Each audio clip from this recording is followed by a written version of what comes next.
여러분, 혹시 이런 연애 하고 계신가요? 나한테 모진말 하고 막대하는 남자친구. 친구들한테 남자친구에 대해서 하소연하면 다들 열불을 내면서 헤어지라고 하는데 나는 이 사람을 잃으면 날 사랑해줄 사람을 찾지 못할까봐 두려운 연애. 어떤 상대를 만나든 처음에는 상대가 다정하고 잘해주다가 시간이 지날수록 짜증이 늘어나고 거리를 두게 되는 연애. 그런데 나는 이 사람한테 너무 의존해서 데이트, 장소, 메뉴 다 이 사람이 하자는 대로 맞추고 나는 뭐든 괜찮다고 하게 되는 연애. 이런 연애를 하고 계신다면 이 영상을 주목해주세요.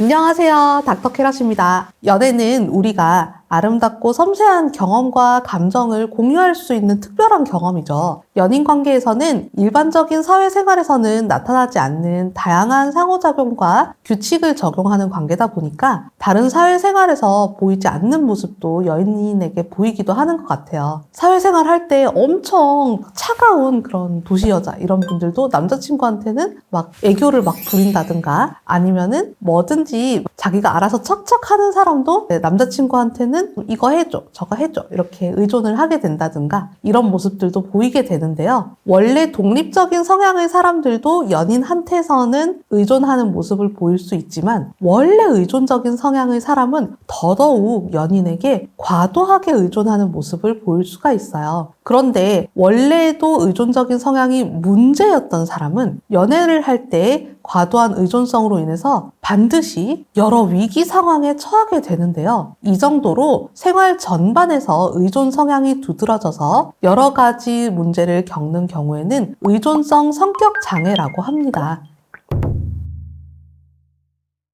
먼저 의존성 성격 장애가 뭔지에 대해서 말씀을 드릴게요. 자신감이 부족해서 다른 사람들한테 인정받거나 이해받고 받아들여지는 데에 집착을 하고요. 중요한 결정을 타인에게 미룹니다. 자기 스스로는 못할 거라는 그런 불안감이 지배적이고 스스로는 무력하고 나약하다고 생각하는 성격 장애입니다. 그럼 이 의존성 성격 장애를 바라보는 사람들이 야 그걸 너가 왜 혼자 못해? 너가 혼자 할 수 있잖아. 너가 좀 혼자 하면 안 돼? 이렇게 이 사람을 굉장히 게으르고 좀 동기부여가 안 되는 사람 이렇게 보기가 쉽거든요. 그런데 이 사람들은 게을러서 스스로 하지 못하는 게 아니라 너무 자신감이 없기 때문에 못합니다. 어느 정도로 자신감이 부족하냐면 자기 대신에 결정해주고 도와주기만 하면은 그 사람한테 완전히 자기를 맞춰주고 순종하게 됩니다. 심지어는 자기가 의지하는 대상의 요구라면 일반적인 도덕관념에 반하거나 자기를 심하게 괴롭히는 일이라도 그 요구에 맞춰줄 때가 있어요. 어떤 사람이 의존성 성격 장애를 가졌을 때요. 이 사람은 연인 관계에서도 과도하게 상대방에게 의존을 하게 되겠죠. 그런데 자기 자신의 의사결정, 감정, 일상생활까지 모든 걸 다 연인에게 지나치게 의존을 하게 됩니다. 그래서 상대방 없이는 자기 삶을 제대로 살 수가 없다. 이 정도까지 느끼게 되는 거거든요. 그러면 그 상대방 연인은 어떻게 생각을 하겠어? 너무 부담스럽겠죠. 너무 과도한 부담을 주고 양쪽 모두에게 부정적인 영향을 끼치게 돼요. 여러분 생각해보세요. 애인하고 데이트하려고 해서 우리 어디 갈래? 이렇게 물어봤는데 대답이 나 어디든 좋아. 너 가고 싶은 데 가자. 이렇게 들었다고 해요. 그러면 와 되게 나를 배려해주고 너무 다정하다 이런 생각이 들어서 너무 좋죠. 그런데 내가 막 좋아가지고 막 찾아봤더니 뭐 여기는 카페가 좋고 여기는 맛있는 메뉴가 있고 여기는 경치가 좋은데 다 좋아 보여가지고 어디 갈까 해서 상대방의 의견이 궁금해져서 A, B, C 중에서 어디 갈래? 이렇게 물어봤어요. 그랬더니 돌아온 답변이 여기도 좋아. 여기도 좋아. 여기도 좋네. 네가 말한 데 다 좋아. 어디든 좋아. 네 가고 싶은 데로 가자. 이렇게 얘기를 하는 거예요. 그러면 나는 내 나름대로 엄청 고민을 해가지고 이 세 가지를 추려가지고 물어봤는데 상대방이 다 좋아. 너 가고 싶은 데로 가자. 이렇게 얘기하면은 나는 좀 허탈하겠죠. 왜냐? 둘이 같이 하고 싶어가지고 물어봤는데 이 사람은 의견이 없고 너의 의견에 맞추겠다 이러면 둘이 같이 결정하는 게 아니잖아요. 그런데 이게 한두 번이 아니라 매번 있을 때 그럴 때는 매번 물어볼 때마다 매번 너 가고 싶은 대로 가자 이러면 이 반복되는 상황이 굉장히 지치게 느껴집니다. 그리고 이 대답이 처음엔 다정하게 느껴지지만 굉장히 성의 없게 느껴져요. 얘는 나랑 뭘 하고 싶은 게 없나? 얘는 뭐 어디 가고 싶은 게 없나? 내가 지금 AI랑 얘기하나? 이런 생각이 드는 거예요. 우리가 상대방 의견을 존중하는 게 무조건적으로 찬성해주는 게 존중이 아니잖아요. 우리가 상대방을 존중한다고 할 때 상대방 의견을 무조건 찬성해주는 게 존중이 아니잖아요. 그 사람 의견을 내가 귀담아 듣고 내가 생각해도 이게 타당하구나 라고 생각해서 저는 이거에 찬성이요 라고 동의를 했을 때 상대방도 존중받는 느낌이 드는 거예요. 근데 내가 내 마음속으로 받아들여서 이해해서 생각해서 찬성하는 게 아니라 그냥 이 사람이 제안을 했기 때문에 이 사람을 거스르기 싫어서 동의를 하는 거는 상대방도 느낍니다. 눈치를 채고요. 거북함을 느끼고 심할 때는 모욕감을 느끼기도 합니다. 그러니까 이런 패턴이 한두 번이 아니라 100번, 1000번 반복된다 생각을 해보세요. 그러면 아무거나 너 먹고 싶은 거 먹재 아만 나와도 상대방이 굉장히 염증을 느끼고 짜증을 많이 느끼게 되겠죠. 그러면 결국에는 처음엔 잘 사귀다가도 나중에는 아무거나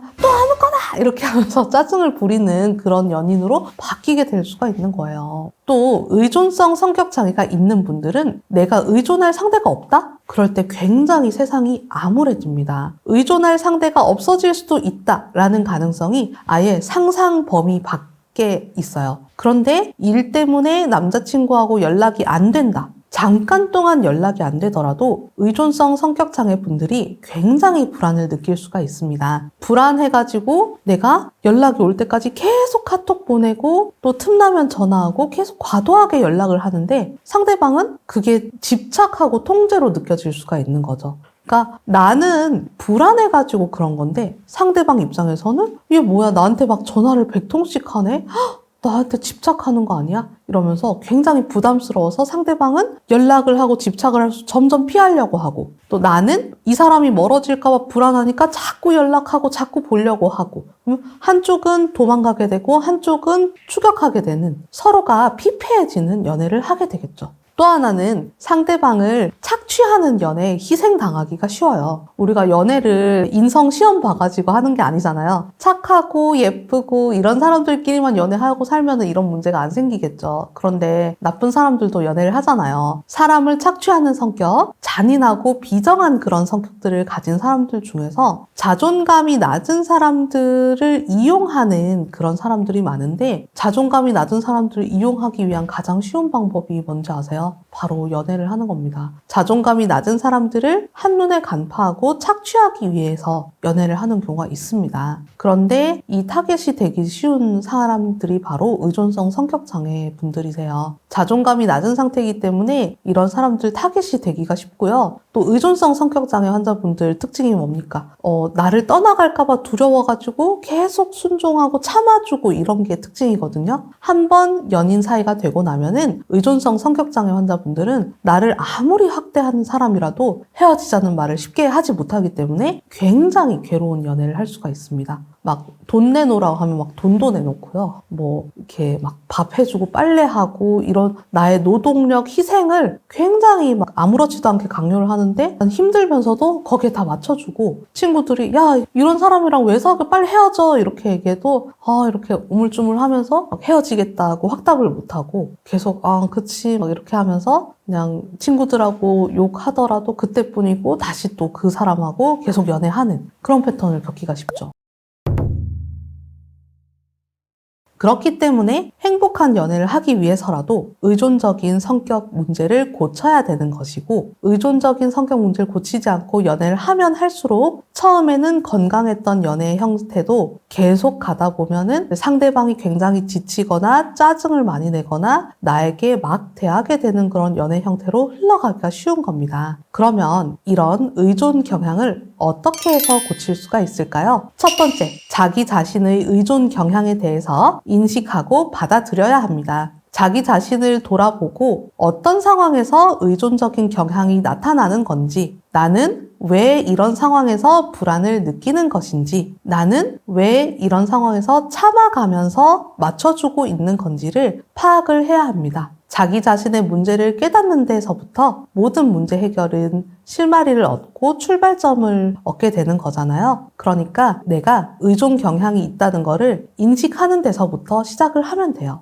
두 번째, 작은 범위 안에서 소소하지만 확실한 독립을 성취하기. 처음부터 전적으로 독립적인 사람이 될 필요는 없거든요. 이것도 의존하고 저것도 의존하고 이것도 도움받고 하는 사람에서 전부 혼자 하는 사람으로 하려면 너무 힘들고 내가 그래야 될 것 같은 느낌 때문에 변화하는데 굉장한 두려움과 거부감을 느낄 수가 있어요. 처음부터 독립적인 사람이 되라고 하는 게 아니라 이 100이면 100가지 다 의존하는 것 중에 100가지 중에 한 가지만 혼자 해보는 거. 여기서부터 시작을 하는 거거든요. 정말 사소한 거. 오늘 저녁 뭐 먹지? 주관식으로 생각해서 딱 정해줄 필요 없어요. 그냥 뭐 먹을래? 파스타 먹을래? 돈가스 먹을래? 두 개 중에서 하나 정도는 골라볼 수 있는 거잖아요. 그 둘 중에서 하나라도 고르는 거. 거기서부터 해보는 거예요. 의견을 가진 대답을 해보기. 이렇게 한다고 해서 막 망하는 거 아니거든요. 부담감 느끼지 마시고 상대방도 그렇게 해주는 거를 더 좋아합니다. 세 번째, 건강한 관계 구축하기. 서로의 독립성을 존중하면서 개인적인 공간과 취미를 가져보세요. 그래서 이 사람이 당장 내 눈앞에 없더라도 24시간 일주일 내내 내 곁에 있지 않더라도 내가 혼자서 건강하게 시간을 보내보고 불안해하지 않도록 하는 게 중요합니다. 그래서 관계 속에서 균형을 유지하고 또 만났을 때 더 좋고 편안하도록 서로를 더욱 소중하게 여기려면은 서로의 독립적인 시간을 존중할 수 있어야 되고 내가 혼자서 하는 뭔가 좋아하는 활동, 몰입할 수 있는 활동 이런 거를 해보는 게 도움이 됩니다. 이런 것들을 할 때 사실 혼자서 노력하는 것도 중요하지만 전문가하고 같이 하는 게 정말 중요해요. 특히 성격 장애의 경우에는 심층적인 심리 상담이라든가 밀도 높은 심리 치료가 경과를 좋아지게 하는데 도움이 되거든요. 자기 문제를 혼자서 극복하려고 하지 말고 전문가와 상담을 통해서 자기 자신의 의존성 문제를 꼭 해결해 보도록 하세요. 알면 알수록 이 사람을 더 좋아하게 되고 또 이 사람에게 내가 더 도움이 되고 싶다. 그리고 이 사람을 위해서 더 나은 사람이 되고 싶다. 하는 게 어떻게 보면 순기능인 것 같아요. 의존성 성격이 있으신 분들도 연애를 하면서 나에게 정말 고맙고 나의 버팀목이 되어준 사람, 이 사람을 위해서 나는 조금 더 독립성을 성취하고 싶다라는 마음을 가지고 노력을 한다면 분명히 지금보다 훨씬 더 독립적이고 더 나은, 더 성숙한 사람이 될 수 있을 거라고 생각합니다. 네, 오늘 영상이 유익했다고 하면 구독과 좋아요, 알림 설정까지 부탁드릴게요. 그럼 저는 다음에 또 흥미로운 연애 주제에 대해서 가지고 나타나겠습니다. 또 만나요.